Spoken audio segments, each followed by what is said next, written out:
دائم، تم اچانک؟ آؤ آؤ، خیریت؟ کیسے ہو؟ تم میری خیریت مت پوچھو سائم۔ وہ غرایا اور ایک پل کو سائم کو لگا اس کی دنیا ٹھہر گئی ہے۔ تم سائم؟ وہ آپ سے تم اور بھائی سے سائم پر آ گیا تھا۔ سائم کے اندر کچھ بہت زور سے ٹوٹ کر بکھر سا گیا۔ ہاں تم، جب میرے دل میں تمہارے لیے ذرہ برابر عزت نہیں تو میں آپ جناب کا تکلف کیوں کروں؟ بیٹھ جاؤ دائم، پرسکون ہو جاؤ، اس نے خود پر قابو پاتے ہوئے کہا۔ بند کرو یہ نرمی اور محبت کا ناٹک۔ تمہاری محبت کے مظاہرے دیکھ دیکھ کر میں بیزار ہو چکا ہوں۔ وہ تلخی سے بولا۔ آواز اونچی سے اونچی ہوتی گئی۔ تبھی قریب سے کاشف نکل آیا۔ وہ سردار سائم کا سب سے خاص آدمی تھا، خاص ترین۔ میں کل حوالات میں تھا، تم جانتے تھے؟ جانتے تھے نا، مگر تم نے کیا کیا؟ تم نے پولیس کو کہا کہ اس کی جو سزا بنتی ہے وہ اسے دے دو۔ وہ دکھ بھرے انداز میں کہہ رہا تھا۔ ہاں، تاکہ تمہیں اپنی غلطی… ارے بس کرو، کون ہو آخر تم میری غلطیوں کو جج کرنے والے؟ میں تمہارا بڑا بھائی ہوں، بکواس بند کرو۔ کیسا بھائی؟ جو کبھی میری پیٹھ پیچھے میرا ساتھ دینے کو کھڑا ہی نہیں ہوا۔ تم نے شراب پی کر گاڑی لوگوں پر چڑھا دی، میں نے تمہیں اس روز بچایا کیونکہ تمہاری پہلی غلطی تھی۔ دوسری غلطی تمہاری، تم نے نشے میں ایک لڑکی کی عزت پر وار کرنا چاہا، میں نے تمہیں بچا لیا نہ چاہتے ہوئے بھی۔ اور تمہاری تیسری غلطی، تم نے طاقت کے نشے میں دھت ہو کر ملازم پر گولی چلائی، اور میں نے تم سے اسی روز کہا تھا دائم، اس دن کے بعد تمہاری غلطیوں کو غلطی نہیں بلکہ گناہ ہی تصور کیا جائے گا۔ میں تمہیں انسان بنانا چاہتا ہوں، حیوان نہیں۔ جو اپنی گناہوں کو غلط نہ سمجھے اور ان پر خود کو قصوروار نہ ٹھہرائے وہ شیطان کہلاتا ہے، اور میں نہیں چاہتا میرا چھوٹا بھائی شیطان بنے۔ اور تم خود تو جیسے گناہوں سے پاک ہو۔ میں نے کبھی شراب نہیں پی دائم، کسی کی عزت پر وار نہیں کیا، کسی پر کبھی گولی نہیں چلائی، میں نے کبھی کسی کو اپنی گاڑی سے نہیں مستا، اور میں یہ نہیں کہتا کہ گناہوں سے پاک۔ بس کرو، میں تمہارے وعظ سننے نہیں آیا، میں صرف اپنا حساب بے باک کرنے آیا ہوں۔ میں نے قسم کھائی تھی حوالات سے نکل کر سب سے پہلی گولی تمہیں ماروں گا، کیونکہ ہر فساد کی جڑ ہی تم ہو۔ اس نے یہ کہتے ہی پستول نکالی۔ ایک پل کو سائم پتھر کا ہو گیا۔ بے یقینی سے بھائی کو دیکھتے اس نے اسے پکارا، مگر وہ انسنی کرتا قدم بقدم آگے بڑھتا رہا۔ اسی پل پیچھے سے کاشف نے چھلانگ لگا کر دائم کو قابو کرنا چاہا، اور سائم مزید آگے آیا۔ دائم، ہوش میں آؤ۔ وہ اس کے ہاتھ سے پستول لینے کی کوشش کرتا کاشف کو اسے چھوڑنے کا اشارہ کر چکا تھا۔ ہوش میں ہی ہوں، آج تمہاری لاش گرائے بغیر یہاں سے نہیں جاؤں گا، وہ چلایا۔ سائم مسلسل اس کو قابو کرنے کی کوشش کر رہا تھا۔ اس وقت حویلی میں کوئی نہ تھا۔ گارڈ یقیناً اندرونی احاطے کے لان میں ہونے والے دور خرابے کو بیرونی احاطے کے باہر سے نہیں سن سکتے تھے۔ میں نے کہا چھوڑو پستول، تم پاگل ہو گئے ہو؟ نہیں، ہرگز نہیں، میں تمہیں ماروں گا، جان سے مار ڈالوں گا، وہ حلق کے بل چلا رہا تھا۔ سائم نے اس دائم کی کلائی پکڑنے کی کوشش کی۔ دائم نے مزاحمت کی، دونوں الجھ گئے۔ گن دونوں کے ہاتھوں میں تھی، گھوم رہی تھی۔ سائم دائم کی کلائی مروڑ رہا تھا۔ دائم دانت پیستے ہوئے ٹریگر پر انگلی جمائے ہوئے تھا۔ چھوڑو، نہیں چھوڑوں گا۔ اسی کھینچا تانی میں ایک جھٹکا لگا۔ ٹھا! آواز بہت ہلکی تھی، مگر ایک لمحے کے لیے دنیا رک گئی۔ بارود کی بو، دھوئیں کا بادل، اور پھر مکمل سناٹا۔ سائم نے جھٹکے سے ہاتھ پیچھے کھینچے، اس کی آنکھیں پھیل گئیں۔ دائم کے قدم لڑکھڑائے۔ اس نے اپنے سینے کی طرف دیکھا۔ سفید قمیص پر پہلے ایک چھوٹا سا نقطہ بنا، پھر وہ نقطہ پھول بن گیا، سرخ پھول، تیزی سے بڑا ہوتا ہوا۔ دائم؟ سائم کی آواز نہ نکل سکی۔ دائم نے ایک قدم پیچھے لیا، جیسے یقین نہیں آ رہا تھا کہ کیا ہوا۔ پھر وہ دھڑام سے فرش پر گرا، خون کا فوارہ سا اٹھا اور پھیلنے لگا۔ سائم ایک پل ساکت کھڑا رہا، اس کے ہاتھ کانپ رہے تھے۔ گن فرش پر گر کر گھومتی ہوئی دیوار سے جا لگی۔ پھر وہ پاگلوں کی طرح دوڑا، گھٹنوں کے بل دائم کے پاس گرا۔ دائم، دائم اٹھو! اس نے کانپتے ہاتھوں سے دائم کا سر اٹھا کر اپنی گود میں رکھ لیا۔ دائم کا چہرہ پسینے اور خون سے بھیگا ہوا تھا، سانسیں تیز تھیں، ٹوٹی ٹوٹی۔ سائم نے اس کا چہرہ تھپتھپایا۔ آنسو اب بند نہیں رہ سکتے تھے۔ میرے بھائی، میرے چھوٹے بھائی، تم نہیں مر سکتے۔ سنو میری بات، آنکھیں کھولو، یہ میں ہوں سائم۔ دائم نے مشکل سے آنکھیں کھولیں۔ اس کی نظر دھندلی تھی۔ اس نے سائم کا کالر پکڑنے کی کوشش کی۔ بھائی میں نے نہیں کچھ مت بولو۔ سائم سسکیاں لے رہا تھا۔ میں نے کیا کر دیا؟ میں تم سے گن لے رہا تھا بس، قسم سے یہ غلطی سے چل گئی۔ دائم معاف کر دو مجھے۔ دائم کے ہونٹوں پر ایک عجیب سی مسکراہٹ آئی۔ یا اللہ! کاشف چلایا، یہ کیا ہو گیا؟ سائم نے سر اٹھایا۔ اس کی آنکھیں لال تھیں۔ عاشق، جلدی گاڑی لے کر آؤ یہاں، جلدی۔ کاشف نے لرزتے ہاتھوں سے جیب سے گاڑی کی چابی نکالی اور باہر کی طرف دوڑا۔ میں ابھی، دائم تم ٹھیک ہو جاؤ گے، میں سب ٹھیک کر دوں گا۔ میں نے ہی تو پولیس افسر کو کہا تھا کہ اسے ایک دن حوالات میں رکھ کر چھوڑ دینا۔ میں نے انہیں تم پر FIR کاٹنے سے منع کیا۔ میں نے ان لڑکوں سے خود جا کر معافی مانگی، صرف تمہارے لیے دائم۔ لیکن میں یہ سب تمہیں بتاتا تو تمہیں شے ملتی، بس اس لیے تمہارے سامنے خاموش رہا۔ بس اسی لیے میرے بھائی، بس تم آنکھیں بند مت کرنا۔ دائم نے سائم کی شرٹ کو سختی سے پکڑا۔ اس کے منہ سے خون کی ایک لکیر بہہ نکلی۔ اس نے آخری بار سائم کے چہرے کو دیکھا۔ اس نظر میں نہ نفرت تھی نہ غصہ، صرف تکلیف اور خوف تھا۔ سائم نے اس کا سر اپنے سینے سے لگا لیا۔ دائم، یہ کیا ہو گیا؟ دائم کی گرفت ڈھیلی پڑ گئی۔ اس کی سانس ایک بار اوپر آئی اور پھر سب ختم ہو گیا۔ لان میں صرف سائم کی دھاڑ باقی رہ گئی۔ دائم! وہ چیخ رہا تھا۔ دیواریں گونجتی رہیں۔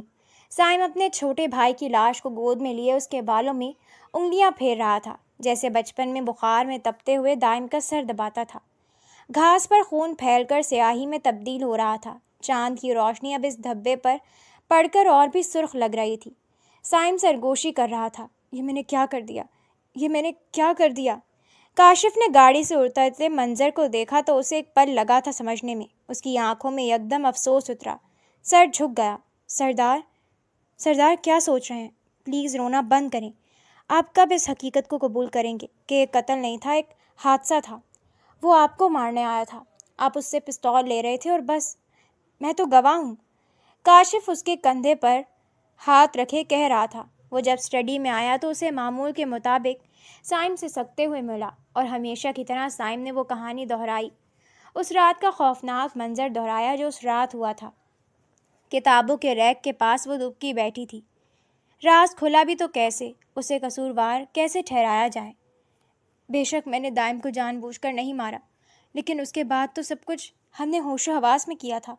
اس کی لاش کو چھپا کر دوسری جگہ منتقل کرنا اور قتل کے شک کو 2 معصوم لڑکوں کی طرف لے جانا۔ ہمارے پاس اس وقت کوئی راستہ نہیں تھا سردار، لیکن وہ دونوں بھی تو صحیح سلامت ہیں۔ ان کے خاندان پر الزام تو لگ چکا جھوٹا، اور پھر مومنہ، میں اس کے لیے شاید کبھی خود کو معاف نہ کر سکوں۔ ہمیں زندگی میں کچھ پانے کے لیے چھوٹی چھوٹی قربانیاں دینی پڑتی ہیں سردار۔ آپ سرداری سے ہٹائے جاتے تو جانتے ہیں نا واصف علی کیا کرتا؟ وہ سرداری کا امیدوار ہے کیونکہ آپ کے چچا کا بیٹا ہے، اور پھر اسے اپنے ننیال والے قبیلے کی حمایت حاصل ہے۔ ہمارے علاقے کو اپنے انڈر لے کر وہ پارک، اسکول اور لائبریری کی زمین پر قبضہ کر لیتے، ہمارے علاقے کا پانی لے جاتے۔ آپ کی سرداری ہمارے علاقے کی عوام کی فلاح کے لیے ہے، اور وہ لوگ اپنے فائدے کے لیے سردار بننا چاہتے ہیں۔ آپ خود کو قصوروار کہنا چھوڑ دیں سردار۔ وہ بہت احترام سے کہہ رہا تھا۔ وہ اور بھی بہت کچھ کہتے رہے تھے، مگر مومنہ کے اعصاب دھیرے دھیرے سست ہوتے گئے اور وہ دھندلی آوازوں کو سنتے سنتے وہیں سو گئی۔ صبح اس کی آنکھ کھلی تو سارا بدن درد سے ٹوٹ رہا تھا۔ وہ جھٹکے سے اٹھی، آس پاس دیکھا اور حیران رہ گئی۔ وہ اسٹڈی میں ہی تھی، مگر اس کے جسم پر کمبل تھا اور پنکھا بھی چل رہا تھا۔ وہ ذہن پر زور ڈال کر سوچنے کی کوشش کرتی رہی کہ اسے یہاں کون لایا، مگر تبھی اسٹڈی روم کھلا۔ اس نے آنکھیں مسلتے سامنے دیکھا تو سائم کھڑا تھا، سنجیدہ نگاہیں اور خاموش چہرہ۔ وہ یکدم گڑبڑا کر رہ گئی۔ آپ؟ ہاں میں۔ تم کل رات یہاں چھپ کر کیا کر رہی تھی؟ سوال نہایت سنجیدہ اور تلخ تھا۔ وہ سہم سی گئی۔ میں کتابیں لینے آئی تھی اور شاید مجھے فٹس پڑ گیا۔ کیا مطلب؟ میری شوگر لو ہو گئی ہوگی۔ جب میری شوگر لو ہو جائے تو مجھے فٹس پڑتے ہیں، تب میں بے ہوش ہو جاتی ہوں۔ تم نے پہلے کیوں نہیں بتایا کہ تمہیں ذیابیطس ہے؟ ایسے ہی۔ یہ سچ تھا کہ اسے ذیابیطس تھا، مگر یہ نہیں کہ اسے رات میں کوئی دورہ پڑا تھا۔ مگر وہ ظاہر نہیں کرنا چاہتی تھی کہ وہ کل رات اس کی زندگی کے سب سے بڑے راز کو جان گئی تھی۔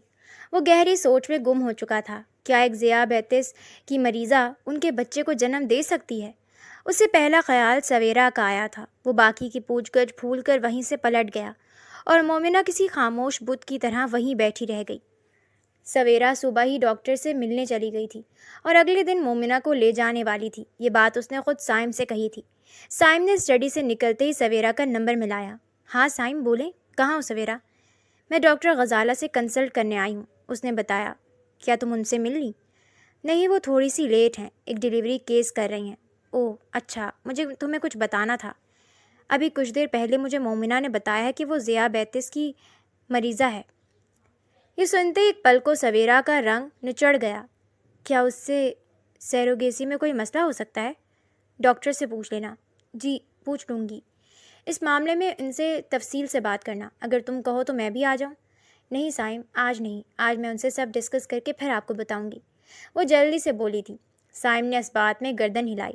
اپنا خیال رکھنا میری جان، آپ بھی۔ وہ مسکرائی اور فون بند کر دیا۔ دل میں ایک نئی سوچ ابھر آئی تھی، لیکن اس نے امید کا دامن تھامے رکھنے کا عزم کیا تھا۔ ڈاکٹر نے سنتے ہی کلین چٹ دے دی۔ ان کے مطابق 90% خواتین ٹائپ اے اور ٹائپ بی ڈائبٹیز کے ساتھ بچے ڈیلیور کرتی تھیں، بس شوگر کو مانیٹر کرنے کی ضرورت ہوتی ہے۔ اتنی بڑی کوئی بات نہیں ہے۔ یہ سنتے سویرا کے دل سے ایک بہت بڑا بوجھ ہٹ گیا تھا۔ وہ یکدم ہلکا پھلکا محسوس کرنے لگی تھی۔ 4 سے 5 ہفتے ڈاکٹرز اور لیب کے چکر، دوائیوں کے استعمال کے بعد آخر مومنہ کے سامنے معاہدہ پیش کیا جاتا ہے۔ کل ہم ایمبریو ٹرانسفر کے لیے جائیں گے، سویرا نرمی سے اسے اطلاع دیتی ہے۔ اس وقت وہاں سائم موجود نہیں ہوتا۔ مومنہ آہستہ سے اس بات میں گردن ہلا کر معاہدہ تھام لیتی ہے۔ کیا اس کی ضرورت تھی؟ ہاں مومنہ، یہ معاملات بھی ضروری ہیں، یہ ایک بہت اہم اور پیچیدہ مرحلہ ہے، تو اسے ہم زبانی کلامی لے کر نہیں چل سکتے۔ وہ مسکرا کر وضاحت دیتی ہے۔ مومنہ دستخط کرنے پر راضی تھی، مگر اس کے لیے یہ معاملہ ایک سودا نہیں تھا۔ اس نے تو بس اپنے دل کی بات پر لبیک کہتے یہ فیصلہ کیا تھا، مگر سویرا اور سائم معاہدہ لے آئے تھے۔ اس نے جاننے کی بھی کوشش نہ کی کہ یہ فیصلہ یا مشورہ کس کا تھا، مگر معاہدے پر لکھی شرط میں اول یہ تھا کہ پیدائش کے بعد بچے سے مومنہ کا کوئی تعلق نہیں ہوگا، اور قانونی لحاظ سے بھی وہ کسی طرح سے تعلق کا دعویٰ نہیں کر سکتی تھی، کیونکہ بایولوجیکلی بچے کے اصل والدین سائم اور سویرا تھے۔ وہ صرف اسے دنیا میں لانے کا ذریعہ بن رہی تھی۔ سویرا نے اس سے پوچھا تھا کہ وہ معاہدے پر جتنی چاہے رقم لکھوا سکتی ہے، مگر اس نے انکار کر دیا کہ وہ اپنی شرط بتا چکی ہے۔ مگر معاہدے پر تحریر رقم دیکھ اس کی آنکھیں بے یقینی اور حیرت سے پھیلی تھیں۔ اس کی حیرت کو دیکھ کر سویرا نے اسے تسلی دی تھی کہ یہ صرف شکریہ کا تحفہ ہی سمجھ کر قبول کر لے۔ دستخط کرنے کے بعد اس نے سائم اور سویرا کو وہ معاہدہ لوٹا دیا، جس کی ایک کاپی شام میں سائم اسے دے گیا تھا، اور اگلے دن وہ ہسپتال جا پہنچے تھے، جہاں ایک پروسیجر کے ذریعے ایمبریو اس کے جسم میں منتقل کر دیا گیا تھا۔ اس کے لیے ایک ناقابل یقین تجربہ تھا، اور اس نے دل ہی دل میں خود بھی ایک گائناکالوجسٹ بننے کا فیصلہ کر لیا تھا۔ 2 ہفتے میں ڈاکٹر نے انہیں خوشخبری سنا دی تھی۔ غیر متوقع طور پر پہلی کوشش میں ہی کامیابی مل گئی تھی۔ سائم نے اس کے لیے 2 خاص ملازمہ رکھی تھی، جن میں سے ایک نرس تھی۔ اس کے ذمے مومنہ کی دیکھ بھال تھی۔ سویرا اگلے دن ہی واپس بڑی حویلی چلی گئی تھی، جبکہ سائم یہی تھا، لیکن وہ اسے حویلی میں بہت کم دکھائی دیتا تھا، یا پھر دکھائی ہی نہ دیتا تھا۔ مغربی کمرے کی بڑی کھڑکی سے شام کا دھندلا اجالا اندر آ رہا تھا۔ پردے ہوا سے ہلکے ہلکے سرک رہے تھے۔ کمرے میں ہلکی سی لیمن گراس کی خوشبو تھی۔ مومنہ صوفے پر نیم دراز تھی۔ اس کے پیٹ پر ہلکا سا ابھار تھا۔ 4تھا مہینہ۔ سفید سوتی فراک میں وہ اور بھی نحیف لگ رہی تھی۔ ہاتھ میں کتاب تھی، مگر نظریں صفحے پر نہیں تھیں۔ وقت اس کے لیے جیسے رک سا گیا تھا، اور رکا ہوا وقت بھی اس کے لیے دھیرے دھیرے ایک تحفظ کے احساس میں بدلتا گیا تھا۔ سویرا 2 ہفتوں میں 2 دن کے لیے آتی تھی، جبکہ سائم ہر ہفتے 2 دن یہیں رہتا تھا۔ وہ 2 دن مومنہ کے لیے ایک اچھوتے احساس سے بھرے ہوا کرتے تھے۔ آج صبح ہی اسے سائم کے آنے کی اطلاع مل چکی تھی، اور اسی پل دروازے پر دستک ہوئی، ہلکی مگر باوقار۔ آ جائیں۔ اس کی آواز دھیمی تھی۔ سائم اندر آیا، سیاہ قمیض شلوار پہنے، چہرے پر وہی سنجیدگی جو ہمیشہ اس کے ساتھ رہتی۔ وہ چلتا کھڑکی کے پاس رک گیا۔ مومنہ کو نہیں دیکھا، باہر لان کو دیکھا جہاں مالی پودوں کو پانی دے رہا تھا۔ ڈاکٹر سے ملاقات کیسی رہی؟ اس کی آواز بھاری تھی مگر لہجہ ہموار۔ اللہ کا شکر ہے، سب ٹھیک ہے، ڈاکٹر نے کہا ہے، بچہ صحت مند ہے۔ مومنہ نے فوراً جواب دیا۔ سائم نے سر ہلایا۔ دوائی وقت پر لے رہی ہو؟ جی نازیہ آپی یاد کروا دیتی ہیں۔ کھانا کھا لیا؟ پڑھائی کیسے چل رہی ہے؟ کوئی مشکل تو نہیں ہو رہی؟ نہیں، سب ٹھیک چل رہا ہے۔ سوال جواب ختم ہوتے 2 منٹ کا سکوت چھا گیا۔ وہ مڑا اور جانے لگا۔ صائم صاحب، مومنہ نے دھیرے سے کہا۔ وہ رکا، پیٹھ مومنہ کی طرف تھی۔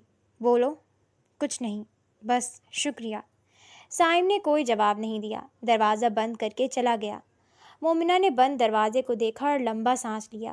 دل کے اندر کچھ مچلا، پھر ڈوب گیا۔ وہ صرف بچے کے لیے پوچھتا تھا، صرف معاہدے کی وجہ سے۔ یہ یاد رکھو مومنہ، اس نے خود سے کہا۔ مگر پھر بھی دل میں ٹھہراؤ نہیں آیا، نہ خیالات شانت ہوئے تھے۔ وہ گہری سانس لے کر رہ گئی۔ وہ سونے کے لیے لیٹ گئی، مگر نیند آنکھوں سے کوسوں دور تھی۔ کروٹیں بدلتے بدلتے 11 بج گئے۔ وہ جانتی تھی اب نرس آ کر چکر لگائے گی۔ یہی ہوا۔ گیٹ کھلنے کی آواز پر اس نے آنکھیں کھولی۔ آپ جاگ رہی ہیں؟ ہاں، نیند نہیں آ رہی۔ آپ سے کہا تھا نا ایسے بار بار پریشان نہ ہوا کریں۔ جی مگر صائم صاحب یہی ہیں، کچھ دیر پہلے ہدایت کی ہے کہ چکر لگا لوں۔ کہہ رہے تھے خوراک مزید بہتر کروں آپ کی، آپ کمزور لگ رہی ہیں۔ کمزور نہیں تو؟ اس کا دل دھڑک سا گیا۔ وہ اتنی فکر کیوں؟ خیال ذہن میں ادھورا رہ گیا۔ ظاہر ہے اپنے بچے کے لیے۔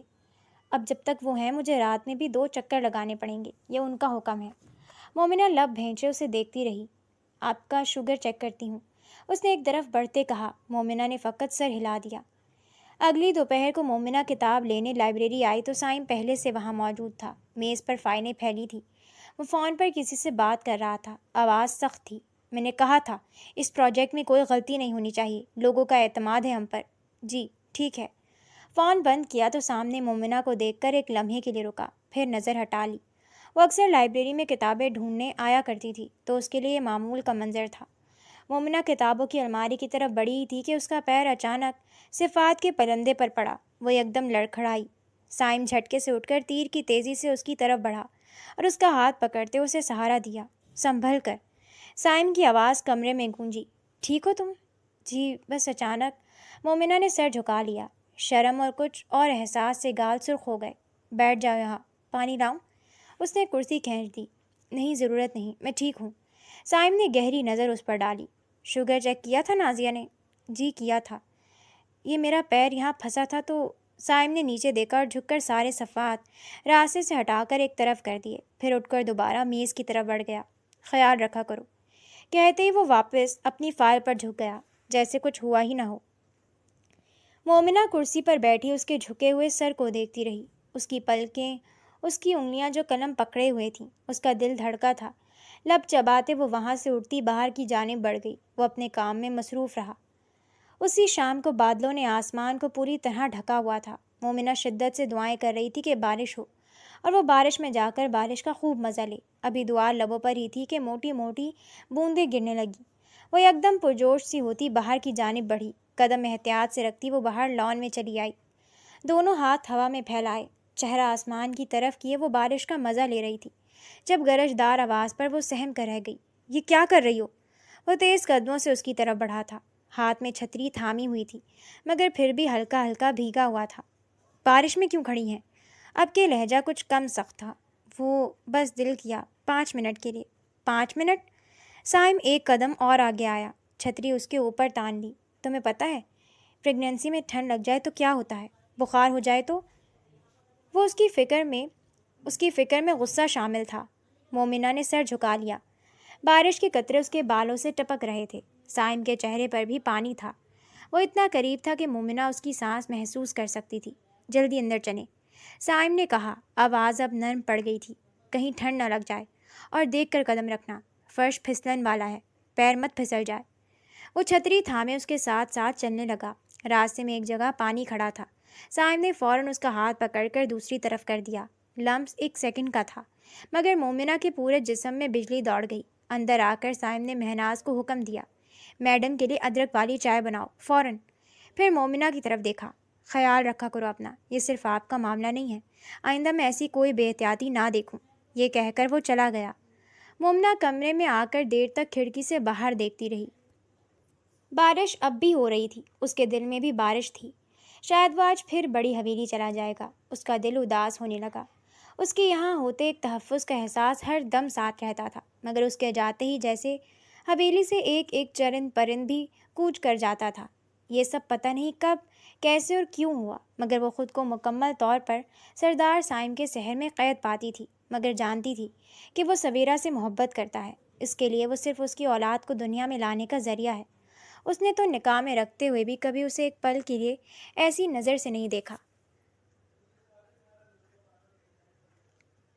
وہ تو اس پر حلال تھی، چاہتا تو وہ اپنے حقوق پورے کرتا، مگر اس نے تو کبھی اسے ویسے دیکھا بھی نہیں تھا، جبکہ مومنہ اس کی عام نگاہوں اور فکر مندی بھرے لہجے سے ہی مکمل طور پر کسی ریت کی دیوار کی مانند بن جاتی تھی۔ دل یکدم اداس ہوا۔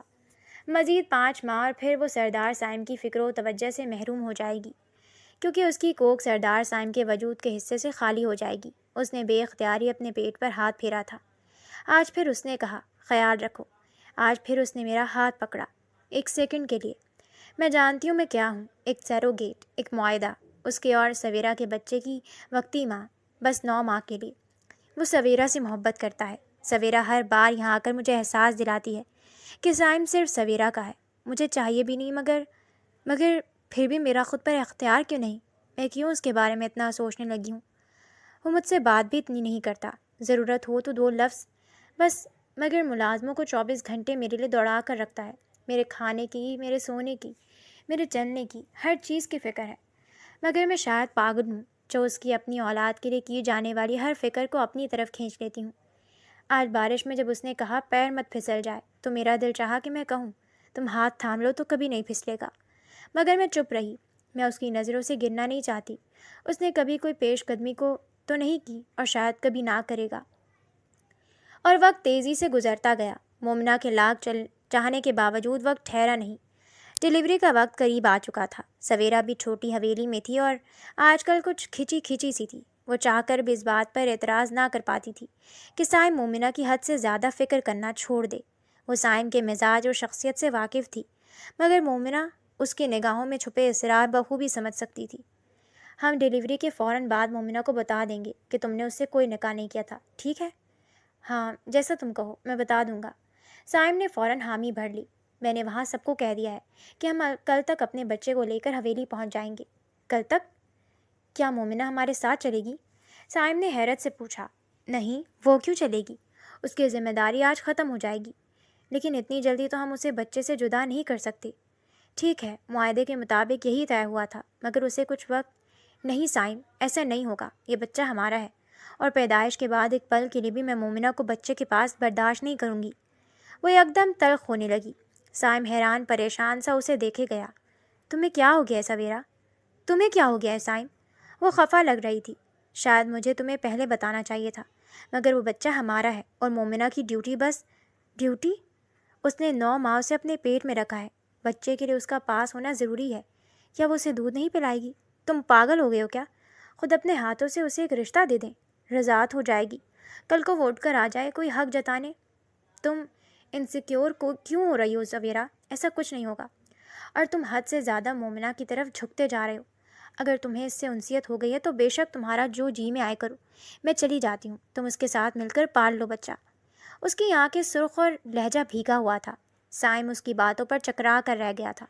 اس نے سویرا کا ہاتھ پکڑ کر اسے جانے سے روکا۔ یہ وقت لڑنے کا نہیں ہے، ہم یہ باتیں بعد میں کریں گے، اور تمہارا یہاں ہونا ضروری ہے، پلیز۔ وہ اسے سمجھانے کی کوشش کر رہا تھا۔ وہ گہری سانس لیتے رخ موڑے ایک طرف جا کھڑی ہوئی۔ سائم وہیں بینچ پر ہاتھ سینے پر باندھے بیٹھا تھا۔ اسے سویرا سے یوں اس وقت ایسے بچپنے کی امید نہیں تھی، مگر خیر وہ اس وقت ساری توجہ اپنے ہونے والے بچے پر رکھنا چاہتا تھا۔ ہسپتال کے کمرے میں ہلکی روشنی تھی، باہر شام کے سائے گہرے ہو رہے تھے، اور اندر مشینوں کی بیپ کی آواز کے سوا سب خاموش تھا۔ مومنہ بستر پر لیٹی تھی، چہرہ تھکن سے زرد تھا، آنکھوں کے نیچے سوجن تھی، لیکن ہونٹوں پر ایک عجیب سی سکون دہ مسکراہٹ تھی۔ اس کی باہوں میں ایک چھوٹا سا وجود تھا، کمبل میں لپٹا ہوا، سانس لیتا ہوا معجزہ۔ دروازہ آہستہ سے کھلا۔ سائم سب سے پہلے اندر آیا۔ اس کی آنکھیں سرخ تھیں، جیسے وہ رات بھر سویا ہی نہ ہو۔ اس کے پیچھے سویرا تھی۔ سویرا کے ہاتھ کانپ رہے تھے۔ وہ چل کر مومنہ کے پاس آئی اور جھک کر ننھے وجود کو باہوں میں بھر لیا۔ مومنہ تھکن زدہ آنکھیں لیے اسے دیکھے گئی۔ تمہارا شکریہ مومنہ، سائم نے نرمی سے کہا تھا۔ وہ بھی جا کر سویرا کے پاس کھڑا ہوتے اپنے بچے کو دیکھ رہا تھا۔ اس کی آنکھیں نم ہوئی تھیں۔ تم نے ہمارے لیے جو کیا ہے اس کا کوئی بدلہ نہیں ہے، ہم لفظوں میں شکریہ بھی ادا کریں تو کم ہے۔ مومنہ کی آنکھوں سے آنسو بہہ نکلے۔ سویرا آگے بڑھی اور مومنہ کے ہاتھ کو اپنے دونوں ہاتھوں میں تھام لیا۔ میں جانتی ہوں تمہارے لیے کتنا مشکل تھا، 9 مہینے، درد، قربانی، شاید ہم تمہارا یہ احسان کبھی نہ بھلا پائیں۔ مومنہ نے نرمی سے سر ہلایا۔ یہ آپ دونوں کا بچہ ہے، مومنہ نے دھیمی آواز میں کہا۔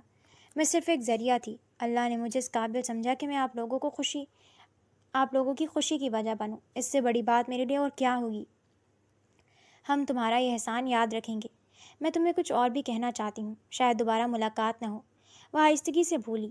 مومنہ کے چہرے کا رنگ نچڑ سا گیا۔ اس نے سائم کو دیکھا جو اسی کو دیکھ رہا تھا، پھر سویرا کی طرف دیکھنے لگا۔ سائم نے نکاح کے کاغذ جو تمہیں دکھائے تھے وہ اصل نہیں تھے، تمہارا سائم سے نکاح نہیں ہوا تھا۔ یہ سنتے مومنہ کی آنکھیں یکدم حیرت و بے یقینی سے پھیلیں۔ اس نے سائم کو حیرت سے دیکھا۔ وہ سویرا کو شکایتی نظروں سے دیکھ رہا تھا۔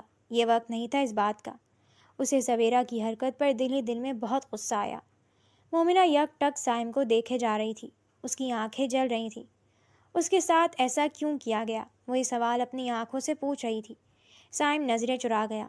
مجھے یقین ہے تم بھی اپنی نئی زندگی کے لیے کئی خواب لے بیٹھی ہو، تو تمہیں یہ خوشخبری سنانے کے لیے مجھے یہ وقت سب سے بہتر لگا۔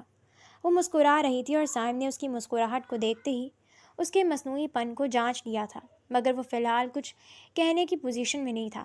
سائم چاہتا تھا کہ تم بچے کو دودھ نہیں سویرا، آپ دونوں کا شکریہ، وہ پھیکی مسکراہٹ لیے بولی۔ سائم نے سویرا کو پھر دیکھا اور اس پر اس کی آنکھوں میں سنجیدگی تھی۔ شکریہ مومنہ، واقعی بہت شکریہ، سویرا نے مزید کہا اور بچے کو لے کر کمرے سے نکل گئی۔ سائم کچھ پل وہیں کھڑا رہا اور پھر خود بھی باہر نکل گیا۔ ان کے جاتے ہی وہ ضبط کھو بیٹھی۔ وہ رشتہ جس کے احساس میں ڈوبے وہ سائم کو دن رات چاہتی رہی تھی، در حقیقت ان کے درمیان تھا ہی نہیں۔ یہ خیال اسے درندوں کی مانند نوچ گیا۔ وہ جانتی تھی کہ سویرا اس کی آنکھوں میں سائم کے لیے کچھ دیکھ چکی تھی، شاید تبھی اس نے یہ انداز اپنایا۔ لیکن سائم نے اس سے جھوٹا نکاح کیوں کیا؟ کیوں؟ وہ ایک پل بھی خالی ہاتھ رہ گئی تھی۔ کچھ بھی نہیں تھا اس کے پاس، جیسے سب کچھ ایک جھٹکے میں اس سے چھین لیا گیا ہو۔ آنسو بے اختیار بہتے چلے گئے۔ بڑی حویلی میں بڑا جشن منایا جا رہا تھا، خوب پیسہ اڑایا جا رہا تھا، ہر ایک کو نوازا جا رہا تھا، سب اس خوشی میں شامل تھے۔ میں نے اپنے بیٹے کا نام دائم رکھا تھا، جس کے بعد اس کی سوتیلی ماں بھی بچے کو دیکھنے آئی تھی۔ اس سے پیار کیا تھا اور کئی نوٹ اس کے سرہانے رکھ کر وہ چلی گئی تھی۔ ڈیرے پر بھی مبارکباد دینے آنے والوں کی تعداد دن بدن بڑھتی جا رہی تھی اور حویلی میں بھی عورتوں کا رش لگا رہتا تھا، جبکہ حویلی کے پیچھے باغ میں ایک ہفتے سے لنگر کا انتظام کیا گیا تھا۔ سائم مصروفیت میں دوبارہ چھوٹی حویلی کی طرف تو نہ ہی جا سکا، لیکن اس نے اس بات کو یقینی بنایا تھا کہ مومنہ کو بحفاظت چھوٹی حویلی منتقل کیا جائے اور اس کا مکمل خیال رکھا جائے۔ اس نے دوبارہ سویرا سے اس متعلق بات نہیں کی تھی، لیکن سویرا جانتی تھی کہ سائم ناراض ہے اور وہ اس کی اس ناراضگی پر پرواہ بھی نہیں کر رہی تھی، کیونکہ اسے لگتا تھا کہ غلطی سائم کی ہے۔ دونوں کے بیچ ایک سرد سی دیوار حائل ہو گئی تھی جس سے دونوں توڑنے کو تیار نہیں تھے، لیکن آخر کار سویرا اس کے رویے سے تنگ آ کر پھٹ پڑی۔ آپ ایک انجان لڑکی کے لیے اتنے جذباتی کیوں ہو رہے ہیں؟ میں جذباتی نہیں ہو رہا، دل کے تم بے حس ہو گئی تھی اور مجھے تم سے یہ امید نہیں تھی کہ تم ایک ایسی لڑکی کا دل دکھاؤ گی جس نے ہم پر اتنا بڑا احسان کیا۔ اس نے بدلے میں اچھی خاصی دولت دی تھی، ہم نے معاہدے میں رقم تحریر کی، اس نے نہیں، سائم نے یاد دلایا۔ اور ویسے بھی نکاح جھوٹا ہی تھا، اگر میں نے اسے بات بتانے کی نہیں تمہارے رویے کی ہے سویرا۔ تم اس کے ساتھ حسن سلوک کرتی، انتظار کرتی کچھ دن، بچے کو اس کے پاس رہنے دیتی، احسان کے طور پر اسے جتاتی نہیں۔ وہ زندگی اور موت کی جنگ لڑ کر ہماری اولاد کو دنیا میں لائی اور تم نے ان مشکل لمحوں میں زندگی کا ایک تلخ حصہ کھول کر اس کے سامنے رکھ دیا۔ کیا وہ وقت صحیح تھا؟ کیا تمہیں ایک پل کے لیے بھی پچھتاوا نہیں ہوا؟ تم اتنی خودغرض تو کبھی نہیں تھی۔ سویرا کے پاس کوئی جواب نہیں تھا، وہ بس چپ چاپ اسے دیکھے گئی۔ وہ آپ سے مانوس ہو رہی تھی اور میں نہیں چاہتی تھی کہ انسان ہے مانوس ہو جاتا ہے۔ کب تک رہتی مانوسیت؟ 1 سال، 2 سال؟ نہیں مومنہ، چند مہینوں کی بات تھی۔ میں نے اسے کوئی ایسا احساس نہیں دلایا جس سے تم اس طرح رویہ اختیار کر لو۔ تم میری بیوی ہو، اگر مجھے تمہارے علاوہ کسی کی ضرورت ہوتی تو میں بہت پہلے کر چکا ہوتا۔ You are upset, right? You are upset because I ruined your thrilling adventure. Your curious visits to that girl got ruined, right? Of course, you were enjoying her feelings towards you. وہ یکدم بپھر کر بولی۔ Stop being crazy Sawera, I am not a teenager. وہ اسے جھڑک کر وہاں سے چلا گیا۔ اس نے تو کبھی اس لڑکی کی آنکھوں میں دیکھا تک نہیں، اس کی طرف توجہ تک نہ دی، اس سے ضرورت سے زیادہ بات تک نہ کی، اور سویرا اس پر اس طرح کے الزام لگا رہی تھی۔ اس کا دل بری طرح دکھا تھا، مگر اس وقت وہ بات بڑھانا نہیں چاہتا تھا۔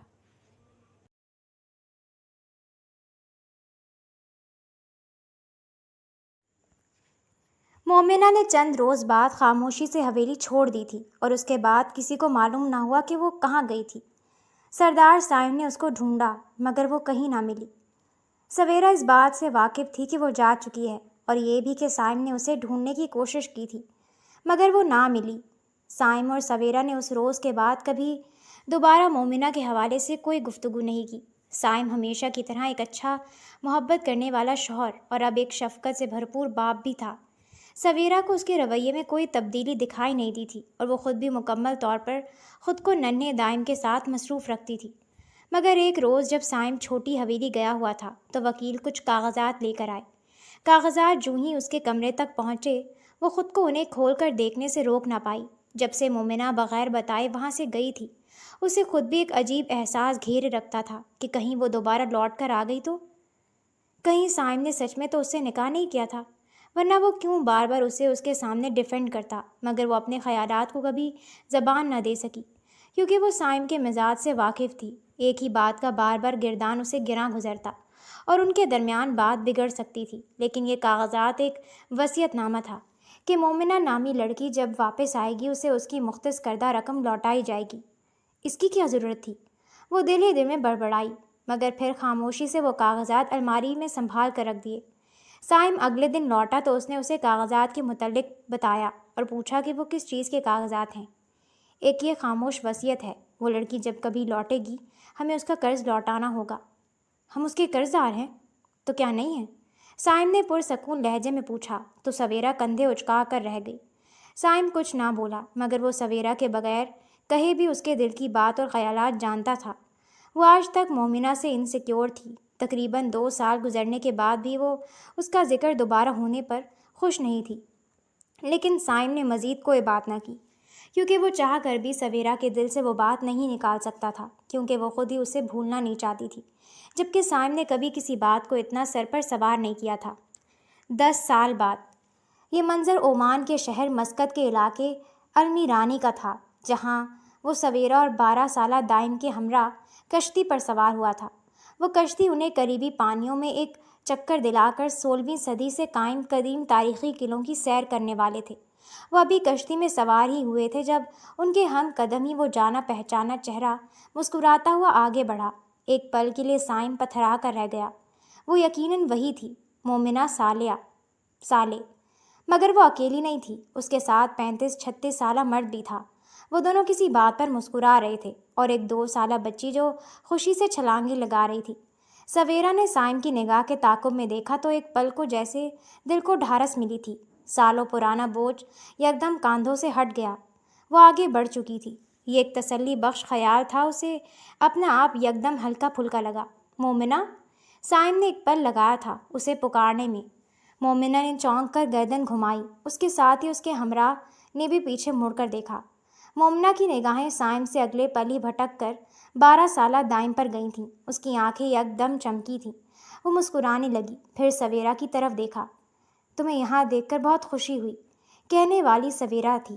مجھے بھی اچھا لگا آپ لوگوں سے یہ اچانک مل کر۔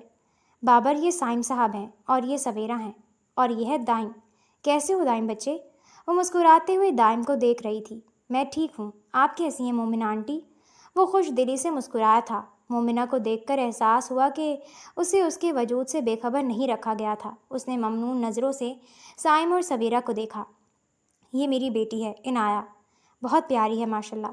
سویرا نے جھک کر اس کے بال بکھیرے۔ وہ شرما کر ماں کے آنچل میں منہ چھپا گئی۔ یہ اچانک ہونے والی ملاقات بہت خوشگوار رہی تھی۔ بات چیت کے دوران ہی اگلی ملاقات طے ہوئی، جہاں وہ دونوں خاندان ساتھ کھانا کھانے والے تھے۔ یہ ملاقات بندر الخیر کے علاقے میں رکھی گئی، جہاں ایک لگژری ہوٹل میں انہوں کی کھانے کا اہتمام کیا گیا تھا۔ یوں تو سائم بضد تھا کہ یہ ڈنر ان کی طرف سے ہے، مگر مومنہ کے شوہر بابر نے کہا کہ نہیں، آپ لوگ ہمارے مہمان ہیں تو یہ ڈنر ہماری طرف سے ہی ہوگا، اور ایسا ہی ہوا۔ لذیذ مسکتی کھانوں اور دلچسپ گفتگو میں یہ وقت کٹا۔ اسی دوران سائم کو معلوم ہوا کہ مومنہ اسی شہر میں ایک ہسپتال میں قابل ڈاکٹر تھی، ایک گائنیکولوجسٹ تھی اور اس کا شوہر نیورو سرجن تھا۔ وہ متجسس تھا کہ مومنہ نے اتنا لمبا سفر کیسے طے کیا، لیکن اس کے لیے اس سے زیادہ خوشی کی بات یہ تھی کہ وہ خوش اور اچھے حالات میں تھی، اپنے شوہر اور بیٹی کے ساتھ حد سے زیادہ خوش اور مطمئن لگ رہی تھی۔ سائم کے دل سے بھی ایک بہت بھاری بوجھ ہٹ گیا تھا۔ باتوں ہی باتوں میں اس نے مومنہ کو احساس دلایا کہ وہ ابھی تک اس کی قرض دار ہے اور اس کا قرض ان کے پاس محفوظ ہے، جس پر مومنہ نے ہنس کر بات ٹال دی۔ صاف ظاہر تھا کہ وہ اس دولت اور رقم میں ذرا بھی دلچسپی نہیں لے رہی تھی۔ سائم بھی زبردستی نہیں کر سکتا تھا، لیکن اس نے اسے باور کروا دیا تھا کہ وہ جب چاہے واپس آئے اور اپنی رقم لے لے۔ وہ ہمیشہ کے لیے اس کے لیے مختص کر دی گئی ہے۔ سویرا بھی مومنہ کی زندگی کے حوالے سے بہت سی باتیں جاننا چاہتی تھی، لیکن اس کے شوہر کی موجودگی کا خیال کرتے اس نے مزید کوئی ذاتی سوال نہیں کیا۔ اس کے باوجود بھی ان کی ملاقات بہت خوشگوار رہی تھی۔ نئے رابطے بحال ہوئے تھے اور ان لوگوں نے اب رابطے میں رہنے کا ہی فیصلہ کیا تھا۔ دائم کو بھی نئی دوست مل گئی تھی، عنایہ کی صورت میں۔ سائم اور سویرا جتنے دن مسقط میں رہے، مومنہ اور بابر انہیں مسقط کی مشہور جگہوں پر گھمانے لے جاتے رہے۔ جانے سے پہلے سائم اور سویرا نے ان کے لیے ڈھیروں تحفے خریدے۔ تحفے کے تبادلے ہوئے اور سویرا نے مومنہ کو پاکستان آنے کی بھی دعوت دی، جسے مومنہ نے چھٹیوں پر ٹال دیا تھا۔ وہاں سے واپسی پر سویرا کے دل میں کھڑی وہ خاموش اور پرشکوہ دیوار ریت کی مانند پھسل گئی تھی۔ وہی حال سائم کا بھی تھا۔ اس نے مومنہ سے اپنے رویے کی معافی مانگی، جسے مومنہ نے ہنس کر ٹال دیا اور بولی، جو ہوا تقدیر کا لکھا تھا۔ گزرا سفر میرے لیے بہت سے اسباق سے بھرا تھا اور میں بہت مضبوط بھی ہو گئی ہوں، تو اس میں مجھے آپ کا شکر گزار ہونا چاہیے۔ زندگی وہاں نہ لے کر جاتی تو شاید میں یہاں بھی کبھی نہ پہنچتی۔ اس نے آخر وقت تک یہ بھی ظاہر نہ کیا کہ وہ اس کی زندگی کے سب سے بڑے اور بھاری راز کی ہم راز تھی، کہ کچھ باتیں دفن رہنے میں ہی بھلائی ہوتی ہے، کچھ رازوں کا راز رہنا ہی بہتر ہوتا ہے۔ ان کی ملاقات مسکراہٹوں اور نیک تمناؤں کے حصار میں تمام ہوئی تھی، اور وہ سب اپنے اپنے راستے پر چل دیے تھے۔